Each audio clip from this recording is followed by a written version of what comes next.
Daughter sent me video of my wife and family calling me useless, while I supported them financially. What would you do if your own family turned their back on you after everything you did for them? Wait until you hear what happens next. In today's story, betrayal runs deep. I'm talking about 4 years of sacrifices, hidden secrets, and a shocking turn that will leave you speechless. Stick around as we unfold this crazy journey of revenge. Trust me, you won't believe how this ends. You won't want to miss it. It started like any other evening. The quiet hum of everyday life surrounded me, the faint buzz of notifications occasionally pulling my attention away from the glow of my laptop screen. I'd just come home from a grueling day at work, feeling the ache in my shoulders as I finally sank into the couch. My mug of coffee sat on the table, its warmth a small comfort in a long, exhausting day. With one hand, I scrolled through emails, trying to clear my inbox while the other cradled the steaming cup I desperately needed. The house was eerily quiet, the kind of silence that only comes when you're alone. Wrapped in your own space at least, that's what I thought. The world outside felt far away, as I settled into what I thought was my sanctuary. Then, the buzz from my phone broke the stillness. It was a message from my daughter, Tessa. The tone of her text was unsettling, different from the usual cheerful or casual notes I received from her. Her words sent a chill through me. "Dad, you need to see this. It's urgent." Now, Tessa wasn't the type to send urgent messages unless something was seriously wrong. She wasn't one for dramatics, so when she reached out like this, I knew I had to act fast. My fingers trembled for a second before I tapped the screen and opened the attachment she had sent. At first, the screen was dark and shaky. The sound was muffled, distant, as if someone was trying to hide what they were doing. My heart began to race. A sinking feeling crawled up my spine, but I pressed on. The image steadied, and then it hit me. There they were, Rowena, my wife, sitting with her brother, Eamon, and her parents, Estelle and Harold, all gathered around my kitchen table, in my home. The place I thought was a sanctuary. The place I had poured every bit of myself into. The place I had built for us, for our family. My breath caught in my throat as I saw my wife's face. She was smiling, but it wasn't the soft, loving smile I was used to. No, this was different. This was cold, mocking, cruel. "He's nothing but a worthless burden," she said, her voice dripping with disdain. She swirled her glass of wine, speaking as if she were talking about a stranger. "He thinks he's doing us a favor. Paying the mortgage. Peft, the least he can do." The words hit me like a punch in the gut. I couldn't breathe. I paused the video, my hands shaking as I gripped the phone so tightly my knuckles turned white. I replayed it, hoping I misheard, hoping it was just a mistake. But there was no mistake. "A worthless burden," she had said again. "The least he can do." I felt the blood drain from my face as the reality of what I was hearing sank in. For years, I had been quietly covering their mortgage, funneling my money into their lives without them even knowing. I thought I was doing the right thing, that I was helping. They didn't know I was the one keeping them afloat, not a bank, not some faceless institution. It was me, and they didn't even appreciate it. I had been the one to ensure their bills were paid, their home was safe. The payments I made, close to $300,000 in total, had come from my hard work, from the sacrifices I had made, and I had never once asked for recognition. But this was betrayal. The people I trusted most had been laughing behind my back. They weren't just ungrateful. They were mocking me, belittling me for doing what I thought was right, for doing what any decent person would do for their family. My heart pounded in my chest as I sat there, staring at the screen, the words repeating in my head like a haunting melody. I could feel the anger building, the rage starting to bubble beneath the surface. But I wasn't going to react impulsively. No, I wasn't going to confront Rowena in the heat of the moment. That would be too easy. Too obvious. Instead, I made a decision. A calm, calculated decision. I was done. I wasn't going to fight them with words. I wasn't going to scream, or break anything. I was going to take control of the situation, the way I always should have. I set the phone down, the weight of what I had just seen still pressing on me. The first thing I did was type a quick response to Tessa.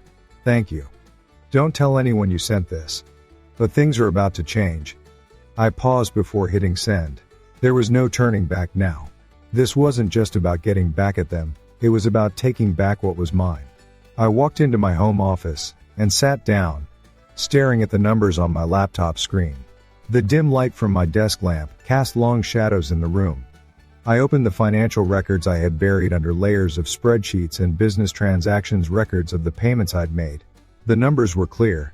$285,400. That was how much I had paid toward their mortgage over the last 4 years. Nearly $300. Oh. And what had they given me in return? Nothing but insults and mockery. $61,200, that was their contribution. A measly 20% of the total cost. The rest had been on my shoulders. For 4 years, I had carried them. Sacrificed vacations, hobbies, even simple luxuries. All while they sat in my home, drinking my wine, calling me a fool. The injustice of it all threatened to overwhelm me. I took a deep breath, the reality of the situation crashing over me like a wave. I wasn't going to let this go on any longer. I wasn't going to be the fool they thought I was. I reached for my phone again and dialed the number of Louis, my lawyer and financial advisor. He'd been my friend for years, and now, I needed him more than ever. "Louis," I said, my voice steady, calm. "It's time. Something tells me this isn't just about a financial review, is it?" He replied, his tone knowing. "No," I said. "I want to talk about the purchase clause in the mortgage agreement. I want to take back what's mine." "Understood," Louis said. "Titan Investments holds the mortgage, right?" "Exactly," I replied. "If they default on the payment, the house becomes mine. I want to make sure everything is set up to transfer ownership." Louis paused for a moment. "When's their next payment due?" 2 weeks, I said. 2 weeks is all it will take." For the first time in years, a sense of calm washed over me. I wasn't reacting emotionally. I wasn't yelling. I was in control. I would let their world collapse without lifting a finger. Let them dig their own grave while I sat back and watched. I clicked the send button on my phone and felt a surge of satisfaction. I had done it. This wasn't just about revenge, it was about justice. The next few days passed in a blur. I didn't confront Rowena, didn't say a word. I kept my focus, kept my emotions in check, but everything was different now. I had my plan. The realization of how long I'd been played by her and her family was both infuriating and freeing at the same time. I didn't need to shout or make a scene. I just needed to act quietly, methodically, and without mercy. I knew I was walking a tightrope, and I couldn't afford to falter. I had been the dutiful husband, the responsible son-in-law, the one who made sure everyone's needs were met, while all along, they had been mocking me behind my back. The weight of that betrayal was a cold, sharp blade in my gut, but I knew now, it was time to take control of the situation. I waited until I was certain, until every move I made would fall into place without them even realizing.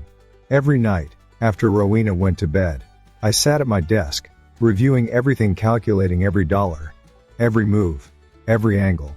I had to make sure nothing slipped through the cracks. The numbers, the payments, everything had to line up perfectly.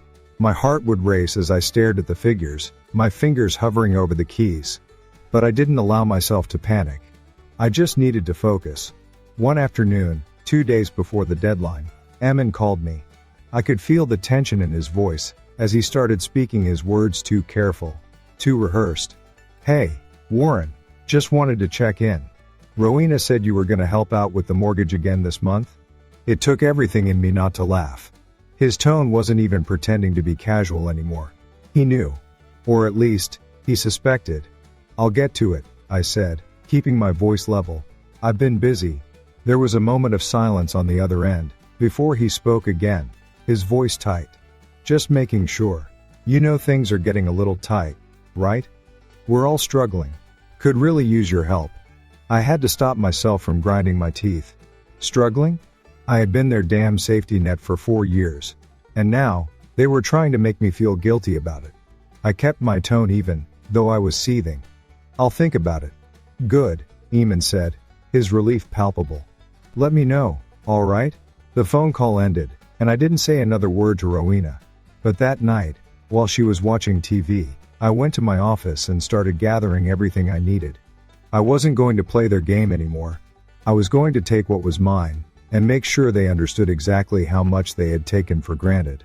The documents I needed were buried in the back of the files, hidden in layers of paperwork. But I had memorized every detail. The mortgage terms, the deadlines, the clauses. I wasn't leaving anything to chance. The next day, when I walked into the kitchen, Rowena was humming as she made breakfast. The smell of bacon and eggs, hanging in the air. I hated the normalcy of it all. The way everything seemed untouched by what was coming. I stood in the doorway for a moment, just watching her, trying to find some shred of the woman I once loved. The one who had convinced me to sacrifice everything for her and her family. But all I could see was the stranger who had betrayed me. "Hey," I said, my voice deliberately casual. "Dinner at your parents' house tonight." Rowena glanced over at me with that same fake smile she always wore when she wanted something. "Yeah, they want to talk about the mortgage." I felt my jaw tighten, but I didn't let it show. "Sounds fun." I couldn't bring myself to ask what they were really going to talk about. I already knew. They were going to beg for more money. They always did. Rowena didn't notice the coldness in my response as she walked past me, carrying plates to the table. "I'm sure it'll be fine. It's just a few tweaks to the payment plan," she said, completely oblivious to the storm brewing beneath my calm exterior. It took everything in me not to slam my fist on the table. A few tweaks? They were planning to bleed me dry, and they didn't even have the decency to acknowledge it. But instead of lashing out, I swallowed my anger. I had more important things to do than waste energy on their lies. That evening, we drove to her parents' house. The familiar sight of their porch lights flickering, as we pulled into the driveway, only made me angrier. Every detail of their house, the way it looked, the way they acted, reminded me of how much I had sacrificed for them, and how little they had appreciated it. Rowena walked ahead, too eager to please them, as if she was still playing the role of the dutiful daughter. But in my mind, I knew something they didn't. This was the last dinner they'd ever have in that house. Estelle opened the door before we could even knock, that fake warmth in her eyes. "Warren, darling," she gushed, pulling me into an embrace. I almost recoiled from the overpowering scent of her perfume, but I smiled politely and hugged her back. "Hi, Estelle," I said, my tone as neutral as I could manage. "How's everything?" She stepped back, eyes gleaming with a mixture of desperation and feigned joy. "Oh, you know, same old. But we've been thinking Rowena says you might be able to help us out again? With the mortgage?" I felt my stomach churn. They were shameless. "I'll think about it," I said, my voice as calm as I could keep it. Rowena had no idea what was coming. She was too caught up in the drama of the evening, too blinded by her own desperation. When we sat down at the table, I could feel Eamon's eyes on me. His posture was stiff, like he was waiting for me to say yes, to hand over more money. But I didn't say a word. The small talk felt suffocating. Estelle and Harold spoke about nothing of consequence, how the weather had been, how Tessa was doing in school, but all I could think about was what would come next. I knew exactly what was going to happen, and it was already making me nauseous. Finally, Rowena cleared her throat, glancing at me nervously. "So, about the mortgage." She said it so sweetly, as if this was just another casual conversation. But I knew the truth. I could almost hear Eamon's thoughts racing as he leaned forward. "We were hoping you could help us out a little more, maybe an extra $2,500 a month?" There it was, the request. The same damn request they'd been making for the past 4 years. Eamon's eyes were expectant, as if he already knew I would say yes. Estelle and Harold nodded along, as if it was the most natural thing in the world. But I wasn't about to play their game. I sat back in my chair, my fingers tapping against the table in a slow, deliberate rhythm. "I'll think about it," I said again, my voice calm, almost too calm. Rowena smiled as if she had won, but I could see the cracks in her facade. Eamon looked like he was already counting the money in his head, already calculating how long it would take before I caved. But he didn't know. He didn't know that this time, I wasn't going to give in. The rest of the evening passed in a blur. I could feel the tension in the air, the unspoken expectation that I would once again pull out my wallet and save them. But I didn't. I didn't offer them another dime. And when we finally left, I felt a sense of relief that was almost overwhelming. They still didn't know what was coming. 2 weeks. That's all it would take. 2 weeks for their world to come crashing down. And I couldn't wait to watch it all unfold. By the time we were home, I knew there was no turning back. This was no longer about money. It was about respect. It was about showing them, once and for all, that I wasn't the fool they thought I was.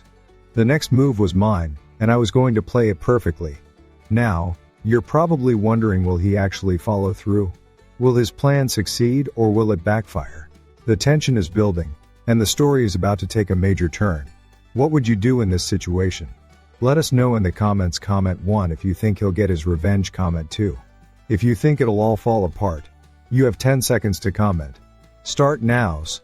10.9, 8, 7, 6, 5, 4, 3, 2.1. Thank you for taking the time to comment. Now, let's dive back into this thrilling story. The days leading up to the deadline felt like an eternity. Every hour stretched out, each minute heavy with anticipation. I couldn't afford to let my guard down. Every decision I made now was crucial.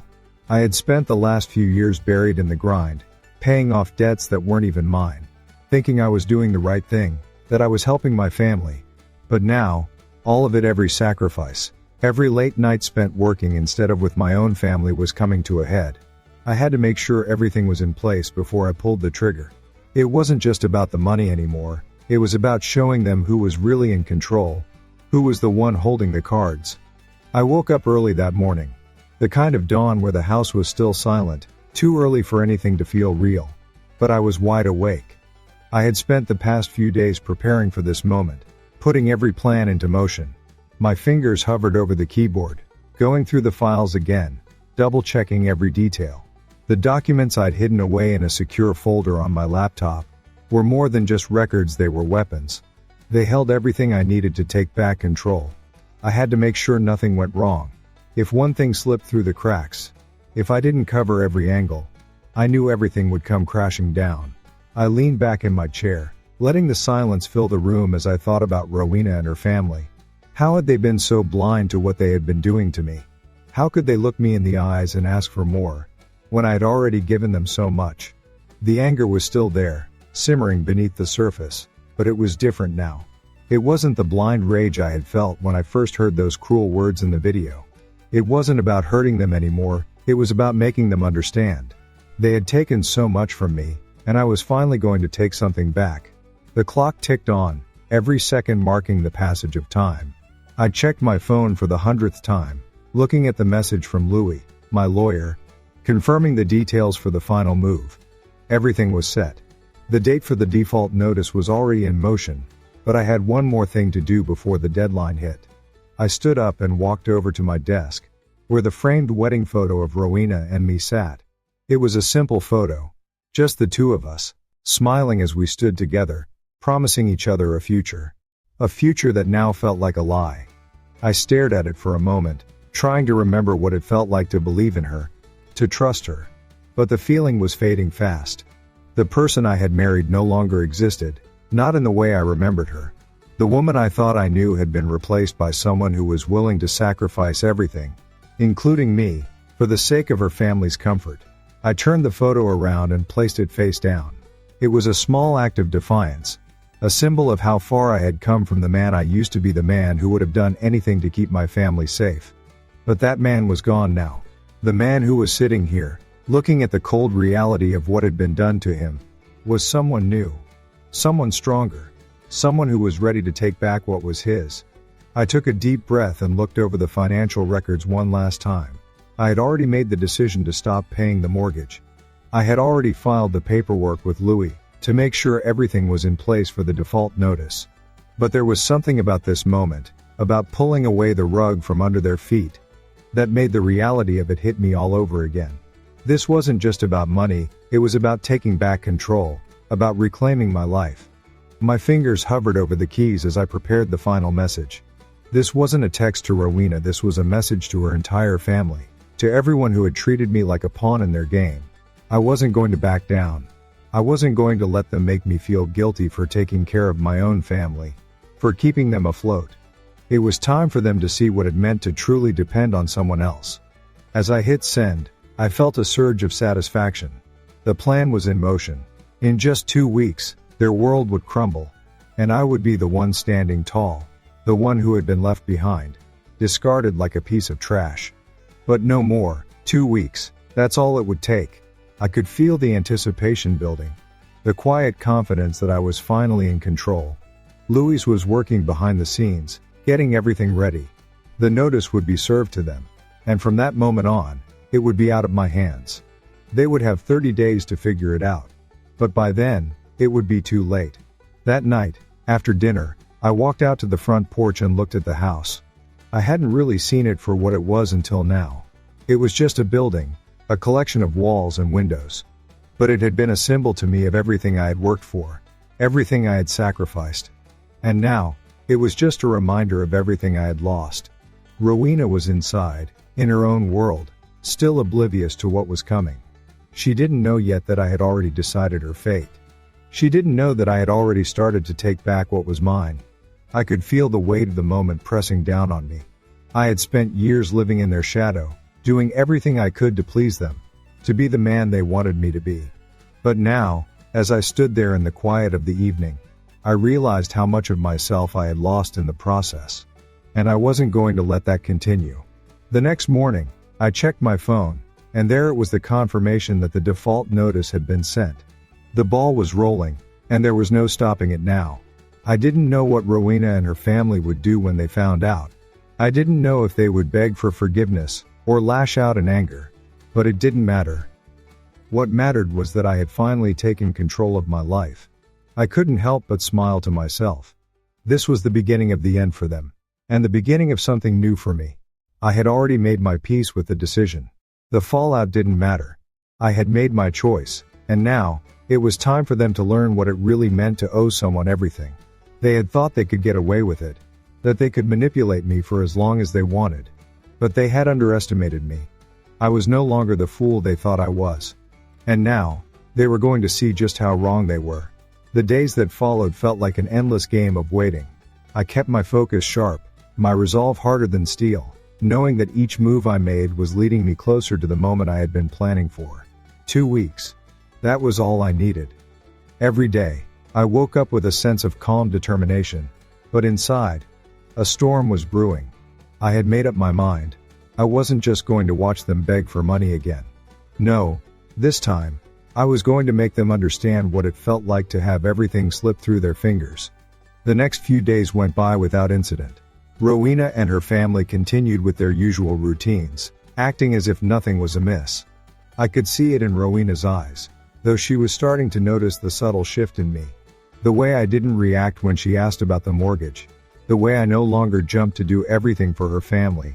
She didn't know what I had planned, not yet, but she could feel something was off. And that was exactly how I wanted it. Let them wonder. Let them squirm. It wouldn't be long before they would find out the hard way. 2 days before the deadline, the tension was almost unbearable. I felt like I was standing on the edge of a cliff, waiting for the final push. I went about my day like any other, working in the office, checking emails, but in the back of my mind, the plan was always there, always ticking away. I kept reminding myself that this was the right move, that I wasn't doing anything wrong. I was simply making sure I wasn't going to let them use me anymore. I had spent 4 years bending over backward for them, and what did I get in return? Mockery. Disdain. The cold sting of betrayal. It was time for that to end. At dinner that night, Rowena seemed unusually quiet, watching me more closely than usual, probably sensing the change in my demeanor. I didn't engage in the usual small talk. I didn't ask about her day, or how things were going with her parents. Instead, I focused on my food, trying to keep my emotions in check.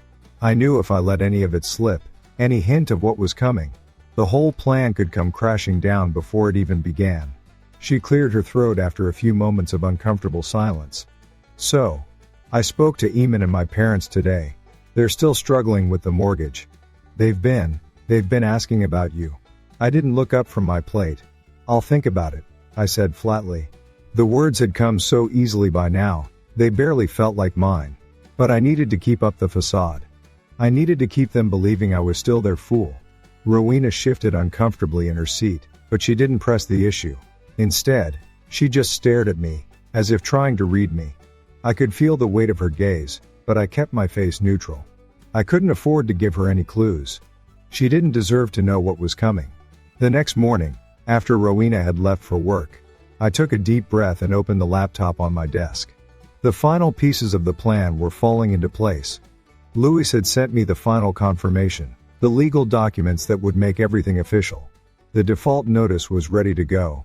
All I had to do was wait for the right moment, wait for that one email to land in Rowena's inbox, and then the rest would unfold naturally. I checked the time, 8 a.m. The deadline was 2 hours away. I hadn't felt this alive in years. The anxiety that had been building in me was now replaced by a strange calm. The calm before the storm. I picked up my phone and texted Louis. Ready. The message was simple, to the point, but in my mind, it felt like a declaration of war. I wasn't playing their game anymore. They had taken enough from me, and now it was time to take it all back. At 10 a.m., my phone buzzed. It was an email from Louis.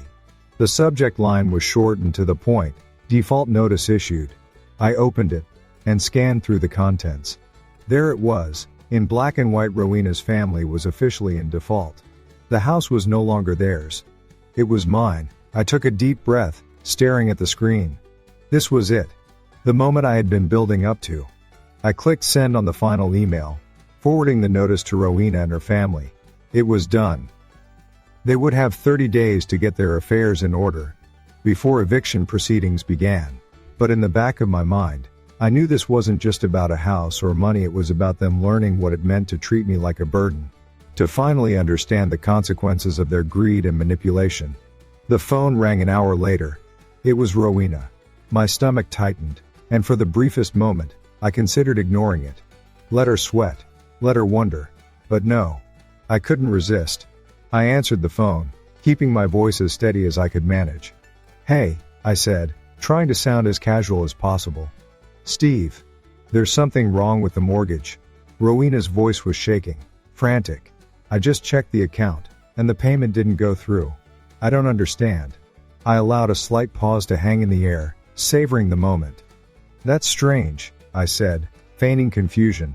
Did you check with the lender? Yes, she said, her voice rising. They said something about the mortgage being tied to an LLC, called Titan Investments. What the hell is that, Steve? What is going on? I could hear the panic in her voice, and it felt almost satisfying. I leaned back in my chair, letting the silence linger before I spoke again. Titan Investments isn't a bank, Rowena, I said, my tone calm, controlled. It's my LLC, the mortgage. I've been the one paying it. For the last 4 years. There was a long pause on the other end. I could practically hear her mind trying to process the words. The reality of what I was saying sinking in. She was silent for a few moments before she finally spoke. Her voice small, almost trembling. Are you serious? She whispered. You've been paying it this whole time? I let out a slow, controlled breath. Yes, Rowena, every single payment. I've kept your family afloat while you all sat around, mocking me, calling me a burden. Her breath hitched on the other end of the line. Steve, please, this can't be happening. What are we supposed to do? Not my problem anymore, I said, the words coming out colder than I had intended. You have 30 days, figure it out. And with that, I hung up. I didn't wait for her response. The silence that followed was the most satisfying part of all. For the first time in years, I wasn't the one left in the dark. I wasn't the one scrambling to make sense of their lies. Now, they would have to deal with the consequences. The days that followed were a blur. Rowena called again, but I didn't answer. Eamon sent texts, desperate and pleading, but I ignored them. I wasn't their savior anymore. I wasn't the one they could manipulate. And they were going to learn that the hard way. I had taken control. Finally. The next few days felt like a cruel game of cat and mouse. Rowena and her family were scrambling, but they had no idea how far along I was. They were still in their little bubble of denial, thinking that everything could be fixed with another phone call, another plea. I watched as they slowly came to terms with the fact that I wasn't going to save them this time. Every phone call I ignored, every text I didn't respond to, felt like another small victory. But I wasn't done yet. No, I had to make sure they knew the full weight of their actions. The house, their home, was now mine. And the thought of them losing it, that was just the beginning of the message I needed to send. On the fourth day after the notice had been sent, the first real confrontation came.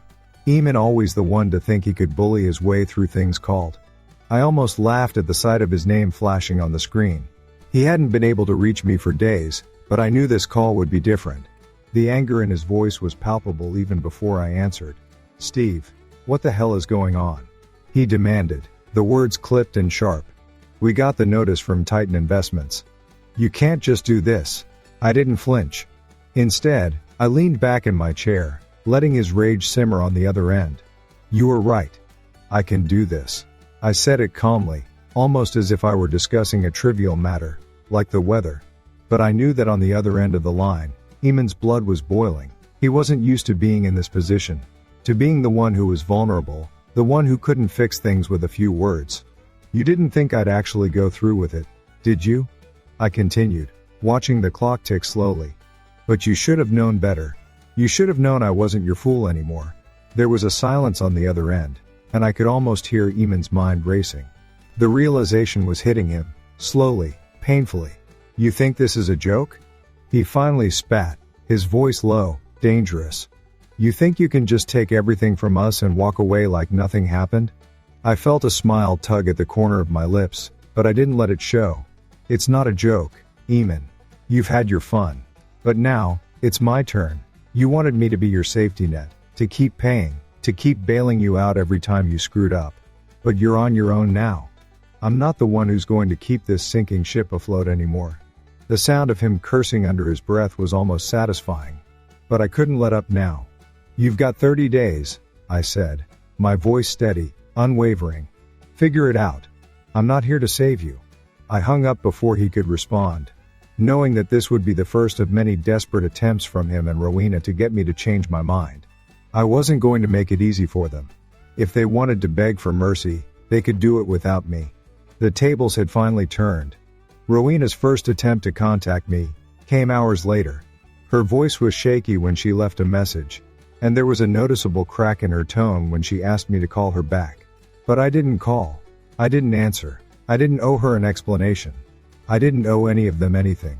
Every time I heard her voice, I was reminded of how I had spent years pretending everything was fine, pretending that I didn't mind carrying the burden for her and her family. Well, now they would see what it meant to face the consequences of their actions. The next day, Eamon called again. This time, I decided to take the call. I knew it was coming. He was too proud to admit defeat, and he wasn't about to let this slide. Steve, we need to talk, he said, his voice low and tight. This is ridiculous. You can't just take everything from us. Why not? I replied. You've been taking from me for years. I don't see why I shouldn't return the favor. There was a long silence, and I could hear him on the other end, trying to formulate a response. But it was clear he was out of options. You can't do this, he finally said, a slight edge of desperation creeping into his voice. We'll fight this. We'll go to court. I cut him off before he could finish. You've already lost, Eamon. The house is mine. The mortgage is in default, and the paperwork's been filed. You don't have a leg to stand on. I could almost hear the panic rise in his voice. He had always been able to manipulate situations, but now, he was powerless. You can't just take everything, Steve. I already did, I said calmly. You have 30 days to figure out what you're going to do. But don't waste your time trying to fight me. You're going to lose. The phone went silent, and for a moment, I thought he had hung up. But then I heard him muttering angrily under his breath, cursing me, blaming me for everything. It didn't matter. He wasn't the one who had been betrayed, the one who had carried the weight of their mistakes for years. It was over for them. And I was finally free. For the next few days, the phone calls kept coming. Rowena, Eamon, Estelle, and even Harold tried to reach out. But I ignored them all. I didn't need their apologies. I didn't need their guilt-ridden pleas. What I needed was to see them realize that they had no power over me anymore. They had spent years taking advantage of my generosity, my loyalty, my love, and now they were facing the consequences. Finally, on the 7th day after the notice had been sent, I received a text from Rowena. It was short, almost pleading. Steve, please, we need to talk. I didn't even hesitate before typing my response. We're done, Rowena. There's nothing left to say. I could feel the weight lifting from my shoulders as I hit send. I was done being their fool. Done being the one who had to fix everything. Done being the one who had to sacrifice my own happiness for the sake of their comfort. They had taken everything from me. And now it was time for them to learn what it meant to lose it all. The next few days were pure entertainment. Eamon and Rowena had started trying to find dirt on me, making calls to my friends, trying to spread rumors about my business dealings. It was pathetic. They didn't realize that I had already covered all my tracks, that I had taken steps to ensure they couldn't ruin me. But their attempts only exposed their own desperation. By the time the 30 days were up, I was ready for the final step. It was time for them to face the truth. It was time for them to feel the sting of their own mistakes. The tension was unbearable as the clock ticked down to the final moments. I watched the days slip by, each one heavier than the last. As the 30-day deadline approached, the phone calls from Rowena, Eamon, and the rest of her family became more frantic, more desperate. They knew what was coming, but they had no idea how thoroughly they had already lost. It felt like a slow burn, the weight of everything I had been carrying finally starting to lift. But the real payoff, when they truly understood the consequences of their actions, was just around the corner. I had planned this moment so carefully, so meticulously, and now I was finally ready for the culmination of it all. I had received their texts, their messages, their calls, but I ignored them all. I could feel Eamon's anger and Rowena's guilt coming through in every word they sent. But nothing they said could change anything. They had crossed the line, and there was no going back. I was done being their doormat, done being the one they could use and discard without a second thought. Now, they would pay the price for their betrayal. The morning the 30-day mark hit, I was already prepared. I had already confirmed with Louis that the eviction papers were ready to go. All I had to do was give the final signal, and everything would fall into place. It was surreal, in a way, knowing that the life they had taken for granted, the safety net they thought I would always provide, was about to crumble beneath them. I couldn't help but smile to myself. They had no idea what was coming. The walls they had built around themselves were about to come crashing down, and they would have no one to blame but themselves. By noon, I had heard nothing from Rowena or Eamon. But then the call came, and I knew immediately that they had finally realized the inevitable. It was Rowena, her voice tight with panic, but she was trying to keep it under control. "Steve, we need to talk. Please, just let us explain." I wasn't in the mood for explanations. I had heard enough of their excuses over the years. I had been the one making all the sacrifices, the one giving everything I had while they took and took without ever giving anything back. Now it was my turn to make sure they understood the consequences of taking advantage of me. "There's nothing left to explain, Rowena," I said, keeping my voice steady, emotionless. "I've already made my decision. The house is mine now, and you've got 30 days. That's it." I could feel her desperation through the phone, her attempts to twist the situation in her favor, but it didn't matter. The plan had already been set into motion, and there was no turning back. "Please," she begged, her voice cracking. "This can't be happening. We've been through so much. You can't just do this to us." I let her words hang in the air for a moment, but I didn't let her guilt trip me anymore. "You did this to yourselves, Rowena. You and your family thought you could keep taking from me without ever giving anything back. Well, now you're going to learn the hard way what it means to take advantage of someone." There was silence on the other end, and I could almost hear her struggling to process what I had said. Her world was crumbling around her, and she was too late to stop it. "You can't just take everything from us," she whispered, the realization finally dawning on her. "I already did," I said, my voice cold. "The house is mine, and there's nothing you can do about it. The game is over." With that, I hung up the phone. I didn't need to hear anymore. There was nothing left to say. The moment of reckoning had arrived, and I knew that from here on out, they would only have themselves to blame. But as I sat back in my chair, I realized something. This wasn't just about the house. It wasn't just about the money. It was about power. It was about control. And for the first time in years, I felt like I had finally taken back what was rightfully mine. The following hours were filled with calls from Eamon, from Estelle, from Harold, all of them trying to plead their case, trying to make me see reason. But I didn't pick up. I didn't need to hear their empty promises or their pathetic excuses. They had shown me who they were, and now, They would see who I had become. They had no leverage over me anymore. The tables had turned, and I was the one in control. As the day wore on, the reality of it all started to settle in. Rowena and her family would have to face the consequences of their actions. They would be forced to move out of the house they had taken for granted, forced to find somewhere else to live. And all the while, I would be sitting in the comfort of my own home, knowing that I had finally stood up for myself, that I had made them feel the sting of betrayal, the way they had made me feel for years. The call stopped by evening, and I knew that they had no other recourse. They had lost. And as I sat there in the quiet of my house, I realized something else too. This wasn't just a victory for me. It was a victory for everyone who had ever been taken advantage of. Everyone who had ever been made to feel small by someone they loved. This was proof that you could fight back, that you could take control, and that you didn't have to be a victim of someone else's manipulation. The next day, Louis sent me the final confirmation the eviction papers were filed. And there was no going back.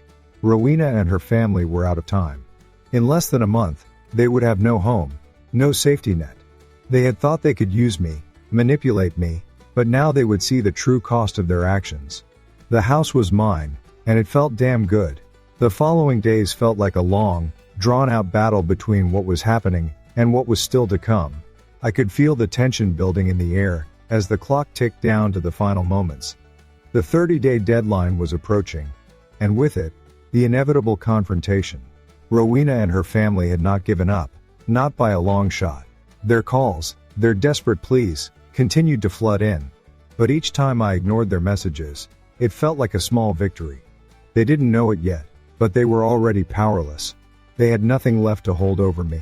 They thought they could manipulate me into giving them more time, more chances, more money. But they were wrong. I had taken my power back, and now it was time for the final blow. I knew the moment was coming. The phone calls became more frantic, more accusatory. Eamon left a long voicemail, full of anger, resentment, and thinly veiled threats. "You think you've won, don't you, Steve?" His voice seethed. "You think you can just take everything from us and walk away like we're nothing? You'll regret this." But the more I listened to their threats, the more I realized just how powerless they were. They could threaten me all they wanted, but it didn't matter. The house was already mine. They had no legal ground, no financial means to fight me. Everything they had relied on for years, their ability to manipulate me, to guilt me into helping them, was gone. And I could almost taste their panic. Rowena tried calling me a few hours later. I didn't pick up. I knew what she would say. She would beg. She would tell me how much she loved me, how sorry she was for everything, how they had all made mistakes. But none of it would matter. They had crossed the line, and there was no going back. They didn't deserve another chance. After everything they had done, the lies, the manipulation, the way they had used me as their personal bank for years, there was no room for mercy left. The next morning, just before noon, I received a text message from Rowena. It was brief, but it cut through the tension like a knife. "Steve, please. We need to talk. We can fix this." I didn't even have to think about it. I didn't want to talk to her. I didn't want to hear more empty promises. But I knew I had to respond, if only to give them one last chance to face reality. I typed out my reply slowly, savoring each word. "There's nothing to fix, Rowena. You and your family had plenty of chances. You've already lost. I've already made my decision. The house is mine. You have 30 days. Make it count." I hit send, and for the first time in days, I leaned back in my chair, feeling a strange sense of relief wash over me. It was done. The game was over. The next few hours dragged on, but I couldn't stop thinking about how far I had come. I had spent years playing their game, being their provider, their savior. But no more. This time, it was different. This time, I was in control. By 4:00 p.m., I hadn't heard from Rowena or Eamon, but I wasn't surprised. They were still processing what had happened. I knew it had to be sinking in, that the reality of it all was finally starting to hit them. The house, the one they had always taken for granted, the one they had assumed would always be there, was now gone. And as the sun began to set, I knew it was only a matter of time before they would try to take one last desperate swing at me. I wasn't going to let them have it. Not now. Not ever again. At 7:00 p.m., just as I was preparing dinner, Eamon called. I almost didn't pick up, but I knew he was going to try one last time. Steve. His voice was low, but I could hear the edge of panic creeping into it. We need to talk. We can't let this happen. You're throwing everything away. You're throwing Rowena away. We've been family for years. You're not like this. His words were full of desperation, but I could hear the underlying threat. He wasn't just asking for mercy. He was demanding it. I could almost hear the crack in his voice as he waited for me to respond, but I wasn't going to cave. Not now, not ever again. You've had your chances, Eamon, I said, keeping my voice steady, unyielding. This isn't about Rowena or me anymore. This is about you and your family, realizing that you don't get to take from me anymore. I've given you everything I had, and you took it. You used me. And now it's over. Steve, you can't be serious. He shot back, his frustration growing. You think you're going to walk away from this? From us? You're going to let your family lose everything because of one mistake? I sighed, but I didn't let his words get to me. This was bigger than one mistake. This was about the years I had spent propping them up, years of sacrificing my own happiness, to make sure they never had to face the consequences of their actions. And now, they would face those consequences. I'm not letting anything go, I said, my tone cold. You've had your chance. I'm done helping you. You have 30 days. That's all you get. And with that, I hung up. I knew what was coming next. They would try to find a way to manipulate me into helping them. They would try to make me feel guilty, like I was the one who had failed them. But I had already seen the truth. I had seen the way they had used me for so long, and now I was finally free from their hold. The calls kept coming, each one more desperate than the last. I didn't answer.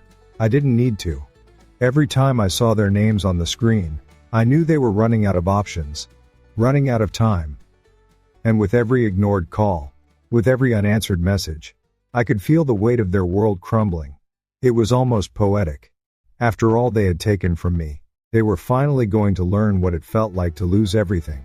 The house was mine, and in the end, that was the only thing that mattered. As the 30-day deadline came to a close, I received one last text from Rowena. It was a simple message. Please, Steve. We're sorry. We never meant to hurt you. Please don't do this.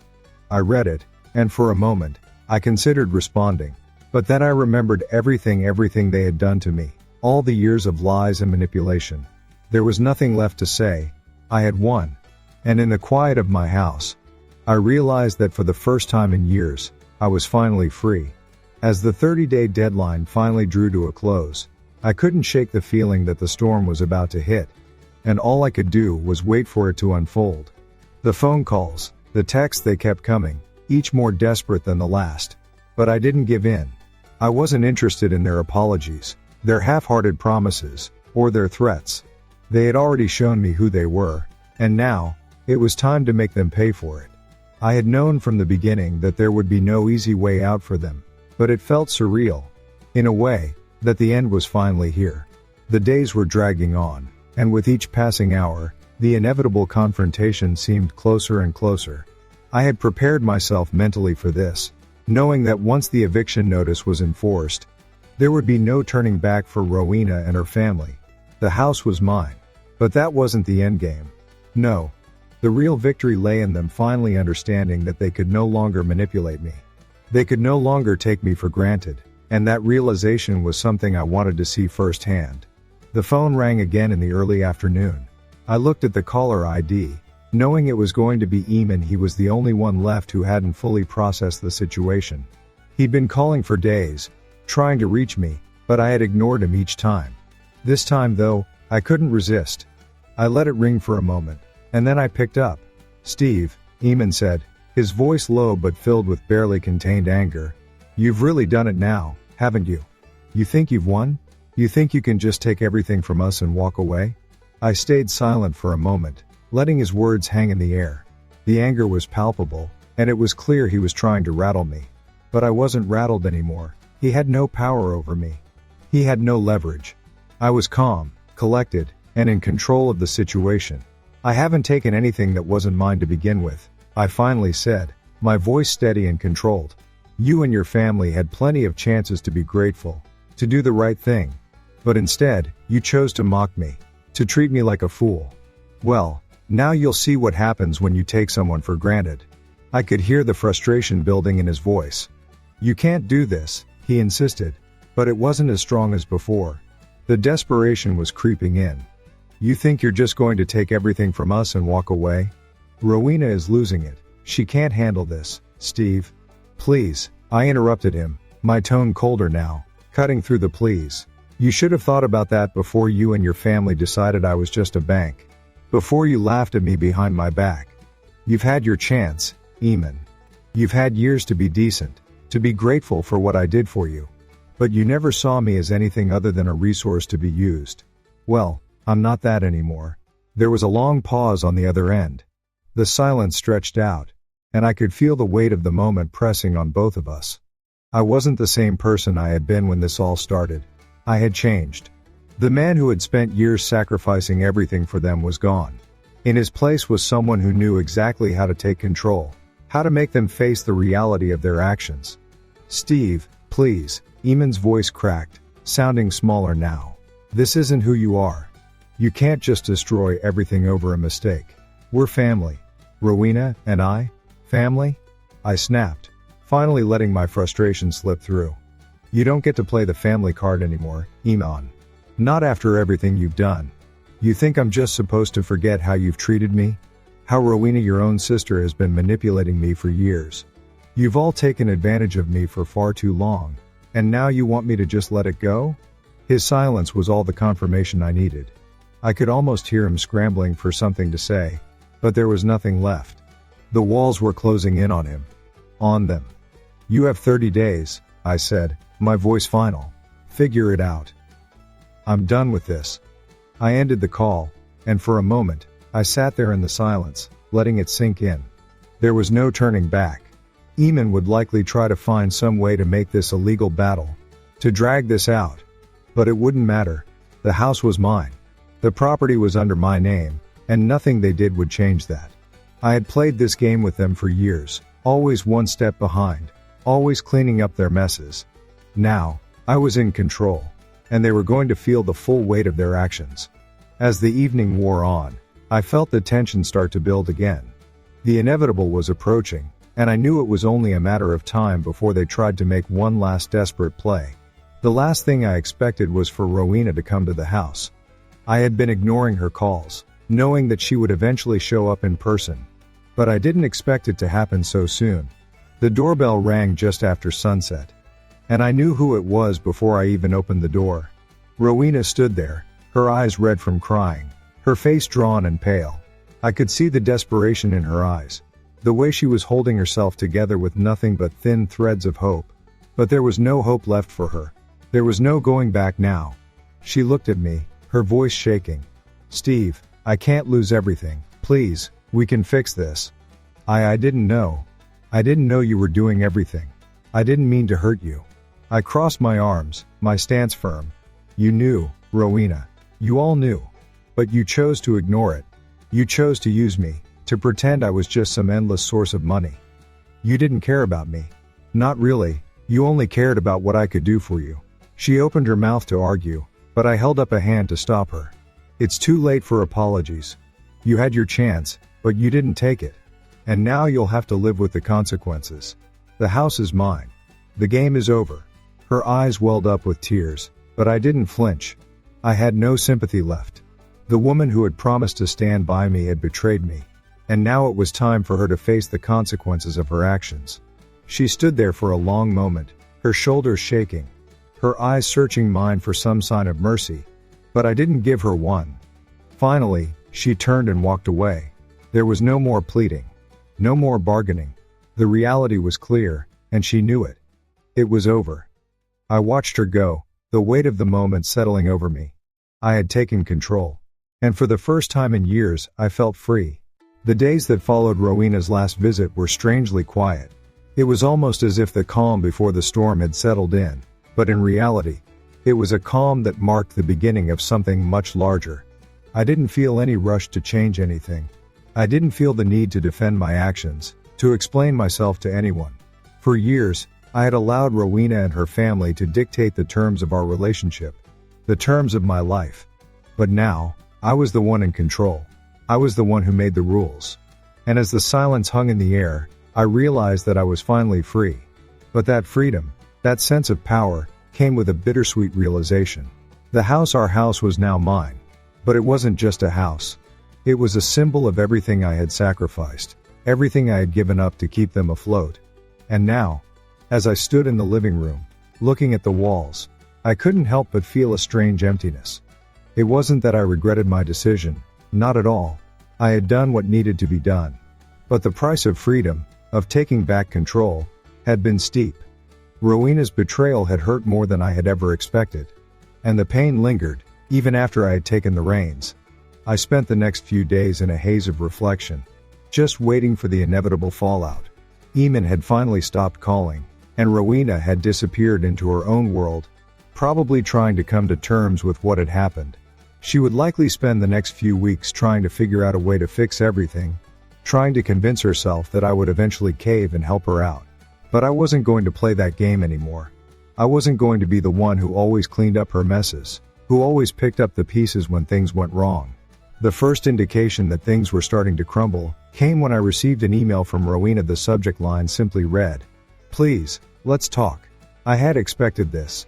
I knew that eventually, she would come back to me, begging for another chance, pleading for me to reconsider. But I wasn't interested in hearing her excuses. I wasn't interested in being her savior anymore. I sat in my office, staring at the email for what felt like hours, my fingers hovering over the keyboard. I could feel the weight of the decision I was about to make. I knew that if I responded, it would only drag things out longer. I had already made my choice, and yet, a part of me hesitated. Maybe it was the part of me that had once loved her, the part that had been willing to do anything to make her happy. But that man was gone now. He had been replaced by someone who knew better than to be manipulated. And I knew that the only way forward was to let go completely. Finally, I clicked the reply button and typed out my response. "There's nothing left to talk about. Rowena, you've made your choice, and so have I.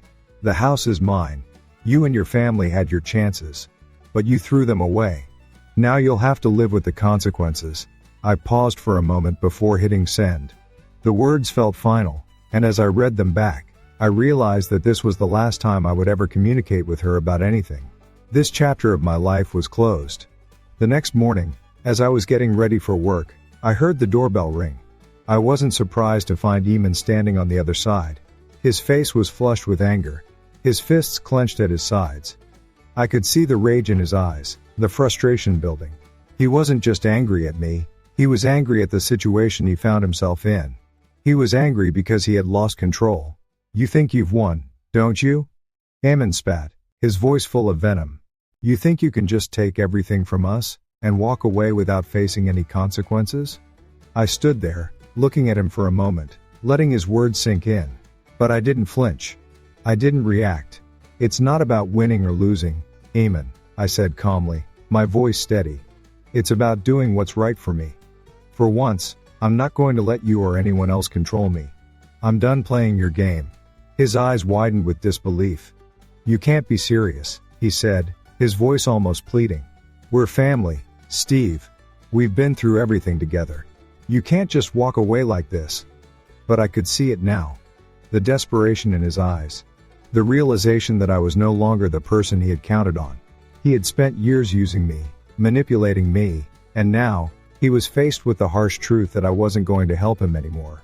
I wasn't going to be his safety net. I wasn't going to be the one to fix everything when he screwed up. "You had your chance, Eamon," I said, my voice firm. "You and Rowena both had plenty of chances to do the right thing. But you didn't. And now you have to deal with the consequences." I could see the fury building inside him, but I wasn't afraid. I had already won. And I knew that no matter how many times he tried to threaten me, it wouldn't change anything. The house was mine. I had control. And there was nothing he could do about it. "Don't think this is over," Eamon muttered, his voice low, almost threatening. "You'll regret this. You'll regret turning your back on your family." I raised an eyebrow, almost amused by his empty threats. "I'm not turning my back on anyone, Eamon. I'm finally taking control of my own life. And if that's something you can't understand, then that's your problem." With that, I closed the door in his face. And for the first time in years, I felt free. free from the manipulation, free from the guilt, free from the weight of their expectations. It was over. But as I stood there in the silence, I couldn't help but feel a sense of loss. Not for them, no. I wasn't sad about losing Rowena, or her family. What I felt was a deep, empty ache for the person I used to be. The person who had been so willing to sacrifice everything for them. The person who had believed that love meant constantly putting their needs above my own. That person was gone now, and while I knew it was the right decision, it didn't stop the ache from creeping in. Over the next few days, the house felt different. It was quiet, almost too quiet. The air was still, free from the constant tension and arguments that had once plagued it. And in that silence, I realized something. I had been living a lie for so long. I had been trying to keep Rowena and her family happy, trying to be the perfect husband, the perfect son-in-law. But in the end, it had only cost me. The sale of the house went through smoothly. Louis had handled everything, and I walked away with nearly $1 million. It was surreal, knowing that this was the result of all those years of sacrifices. I had taken back control, and in doing so, I had gained something I hadn't realized I had lost myself. As I sat in the quiet, empty house one final time, I knew it was time to move on. Time to start a new chapter of my life. Rowena and Eamon would have to find a way to survive without me. And for the first time in a long time, I felt a sense of peace. I wasn't their fool anymore. And I never would be again. Now, after all the twists and turns, the biggest question remains: did he get his revenge? Or did it cost him more than he expected? If you're shocked by the ending, you're not alone. Tell me what you would have done if you were in his position. Would you have taken the same path? Hit the like button, share your thoughts, and subscribe for more unbelievable stories. The story is a powerful reminder that no one should ever allow themselves to be manipulated or taken for granted, no matter how close the relationship. In society, people often feel obligated to give without receiving, especially when family or friends are involved. However, there comes a point where self-respect and boundaries must take priority. We all deserve to be treated with fairness and honesty. The lesson is clear: never let others use you for their benefit while disregarding your needs and sacrifices. Stand firm in your decisions, take control of your life, and know when to walk away from toxic situations.